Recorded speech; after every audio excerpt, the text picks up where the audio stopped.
नमस्कार दोस्तों, आप सभी का स्वागत है फिर से हमारे YouTube चैनल में। इस चैनल में हम आपको बाबा नीम करोली महाराज जी की कथाएं जो सच्ची घटना में आधारित है, उनकी गाथाएं आपको सुनाती हूँ।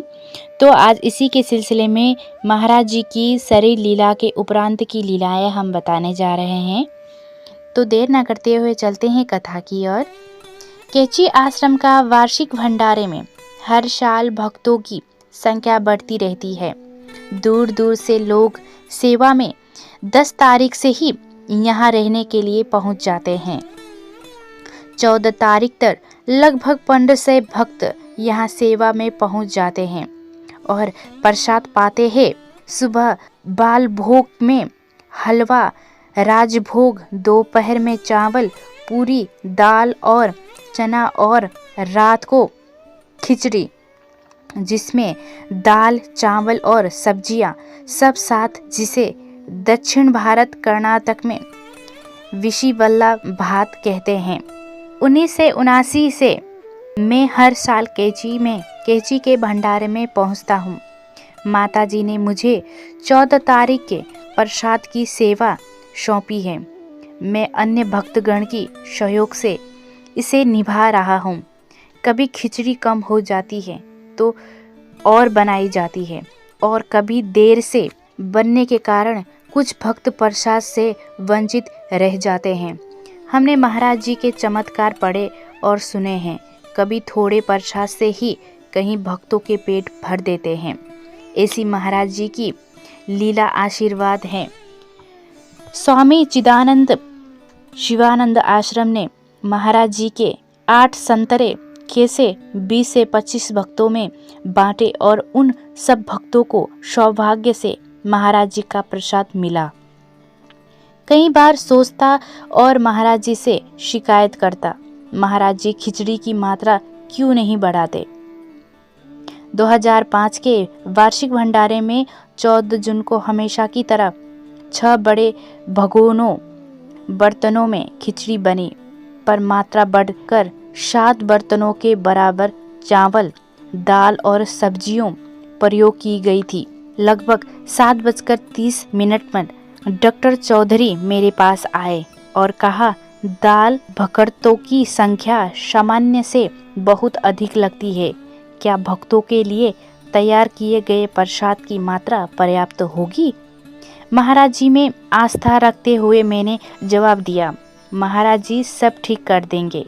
थोड़ी देर बाद माताजी ने पूछा तो मैंने उन्हें बढ़ी हुई मात्रा का खुलासा किया। 8:30 बजे प्रसाद की घंटी बजाई गई और भक्त लोग प्रसाद पाने पहुँचे। लगभग 9:30 बजे में परिवार सहित प्रसाद पाने पहुँच गए। प्रसाद पाने के पहले मैंने देशराज और मंतोष, जो बाल्टियों में खिचड़ी भर रहे थे, से पूछा कि अब कितनी खिचड़ी शेष है। मैं दंग रह गया ये जानकर कि जब मुझे बताया गया 5 बड़े भगोनों की खिचड़ी बढ़ चुकी है और अब एक ही बड़ा भगोना खिचड़ी शेष है। आमतौर पर यह देखा गया था कि प्रसाद के लिए भीड़ नियमित रूप से 1 घंटे और होगी और प्रसाद वितरण 11:30 बजे तक चलेगा। मुझे डर था कि कहीं प्रसाद की कमी ना हो जाए और परिवार को ये बताकर मैं सीधे किचन के ओर खिचड़ी बनाने चला गया। खीमदा रसोइया की सहायता से मैंने 2 बड़े कुकर मंगवाए और उनमें 1.5 घंटे में खिचड़ी तैयार कर दी। फिर मैं प्रसाद पाने के पहले पूछा, अब कितनी है? तो ये जानकर आश्चर्यचकित रह गया कि अब आधा भगोना शेष है। आधे भगोने खिचड़ी के साथ 1 घंटे तक चलना असंभव था। ये अद्भुत था और मेरी समझ से बाहर था। किसी तरह मुझे राहत मिली और मैंने प्रसाद लिया। फिर मैंने सोने चला गया। सुबह देशराज से पूछताछ करने पर, जो उसी कमरे में थे, उन्होंने कहा, दादा शुरू की तैयारी आधा बर्तन घान अंत तक परोसा गया। हमें बाद में तैयार किए गए 2 कुकरों की आवश्यकता नहीं थी। हमने एक कुकर केवल खिचड़ी का स्वाद लेने के लिए खोला और भक्तों के बीच परोसने के लिए नहीं। मुझे तुरंत वो शब्द याद आ गए जो मैंने डॉक्टर चौधरी से कहे थे, महाराज जी हमारी सभी जरूरतों को पूरा करेंगे। मेरी आंखें आंसुओं से नम थी। महाराज जी ने हमें एक बार फिर दिखाया है, वो हमारे जीवन के हर मिनट में हमारे साथ हैं, हमें मार्गदर्शन और आशीर्वाद देते हैं।